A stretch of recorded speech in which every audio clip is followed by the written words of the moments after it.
Rich, you only have to log on to YouTube and Vimeo and places like that and watch, just search for DSLR.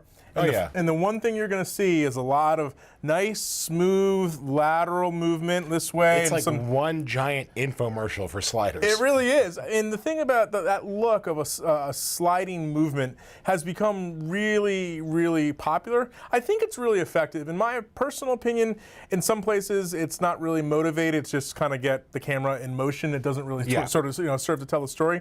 But at the end of the day, the technique and the tools used to achieve that sort of look and that feel to the camera movement are pretty straightforward. And the first tool that I want to talk about is the basic non-motorized, non-robotic slider. And we have one of them right here. Yep. And this guy's pretty simple. All it really is a couple pieces of metal that have some sort of nuts here so you can sort of lock down the feet to the sort of surface that you're on. There is a little bit of a mounting plate right here. Yeah, you can put this on the top of a tripod, which some people are like, well, if I'm using this, why would I have a tripod and this? Well, a lot of folks just put this on the tripod itself, and they'll just do simple movement like, push slowly in to the subject during the interview or track a little bit side to side. Sure. Now, of course, you can mount the camera directly onto the slider plate itself. What actually a lot of people tend to do is actually put a fluid head on the slider itself. So that way you can actually have a handle to sort of motivate that movement, as well as if you need to do tilts and additional. Well, why don't we actually revisit using something like the DNO here? Exactly. So I'll just go ahead and put that on there and screw that into place. And this is a great way that you can get the best of both worlds. So why don't you attach the camera? Yep. We'll loosen that up there. There we go. Put the camera on top and attach the thread. There we go. So once you've attached that, it works really well. You can use this to give you an arm to grab. And so as you see here, as Rob moves side to side, he's got an easy handle. And he's got the tilt on that, but if he locks that down, it becomes pretty simple to just do a side to side movement. And the camera now tracks. Now realize this is a lot of movement. One of the things I like to suggest is don't put this actually parallel, but put it at a slight angle to your subject. And so now as it's moving, because it's going backwards, as it moves back here, it's going to feel like it pulls back. Now we have a little too much weight on this particular one, so it's bobbling. So you just got to find, there you go.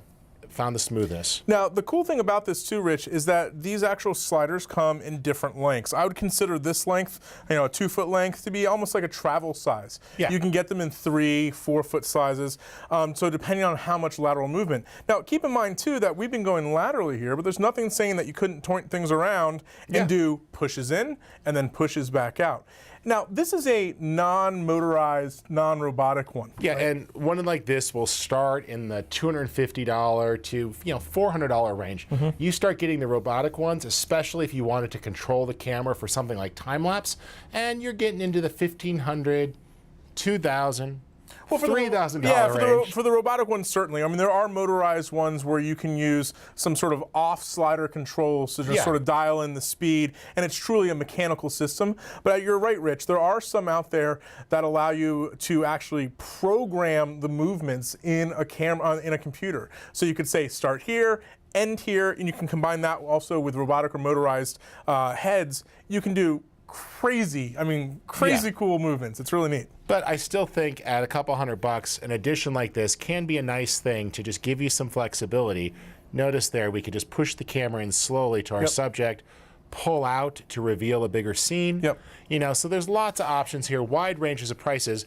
But I do want to say that I think sliders have gotten more play than maybe they should be. People have bypassed something that's traditional, that's been around forever, that works incredibly well, and often costs a lot less money, and that is this guy here.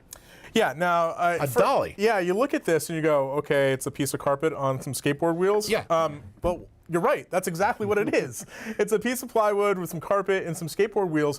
But this is nice. Instead of moving the camera sort of in and out or laterally like this, we're putting maybe a tripod or a hi-hat, or even on bigger platforms here, maybe you're actually even sitting on the dolly itself. Yeah, dollies come in a wide range of sizes. This is an entry-level one that's less than $200. You just get some PVC piping from the local hardware store.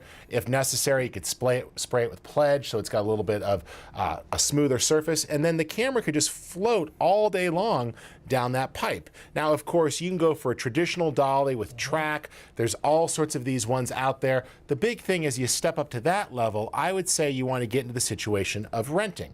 If you go to a grip house, you could rent dolly and track. You can get curved track. You can get track of any length you want. You get the dollies that are designed for people to ride on them and be pushed by somebody, so the camera operator can actually operate the camera while someone pushes them. But this type of dolly here that we see, for a couple $100 is a great addition to almost anybody's kit, and the camera could then fluidly slide in the shots. You can walk it. You can walk right next to the camera and push it in. We've used this on music video shoots. We've used this in corporate shoots. This, in my opinion, is actually a lot easier and a lot more flexible than that, although I'm probably backpacking with that, and I'm not going to really lug this up the side of the mountain. Can I put this in the carry-on bin? Yeah, right. No. No, and I think with any of these techniques, whether it be a slider or a dolly, the thing you really have to do is practice these movements. These are not just movements that you all of a sudden put the camera on a slider or a dolly and you just go, oh wow, I have a perfect shot. You know, the best people, you know, the best DPs and the best cinematographers in the world and the best, you know, assistants and grips really practice these moves. So I think it pays off if you're doing a slide move or if you're doing a dolly move to practice or to rehearse the shot a few times if possible. The other thing I would mention is that, in my opinion, less is more. You know what I mean, Rich? That oftentimes you'll be tempted to have these nice, huge, sweeping movements, but at the end of the day, that might be distracting. You'd be surprised how much just a little bit goes, especially for situations like interviews, right? Sometimes I won't even do it during the interview. I'll just use it between questions to quickly move the camera to a new position. To reframe, right, exactly. Now, one of the things we've left out that's critical, we've talked about follow focuses on an earlier episode. I've got a follow focus gear. If you're moving the camera in and out, you need to pull focus, which generally goes back to the rehearsal. You're going to, on the follow focus, mark it. If you don't have a follow focus, here you could actually see novel idea. It's got feet and meters. Oh, okay, I'm starting at 3 feet and I'm pulling the camera back, and as I get to 10 feet, I better be on the 10-foot focal mark. Otherwise, my shot's out of focus. Yeah, and it does, you know, in more complex setups where you're having dollies that are being ridden and you have bigger cameras and that kind of stuff, you do have to practice all this, because not only is it sort of a rehearsal of the technique, it's sort of a choreography of the people involved. Yeah. You know? The director, the DP, all that crew. So it's don't trip over me or don't punch me in the face. Yeah, exactly. I mean, sometimes when I'm on set as a director, I've got a hand on the back of the people, or I might be pushing the dolly. So these movement shots, the big thing to take away from this is really twofold. One, it's a lot about the equipment, and the more complex the equipment, the more likely you're going to have 2, 3, even 4 people involved in pulling off that shot. And lastly, practice. Practice, practice. It's not unusual when doing one of these moving shots to do 10 or 15 takes if you just want to get 2 or 3 good ones in the can. All right, well, for lynda.com, my name's Rich Harrington. And I'm Robbie Carmen. Thanks a lot for joining us.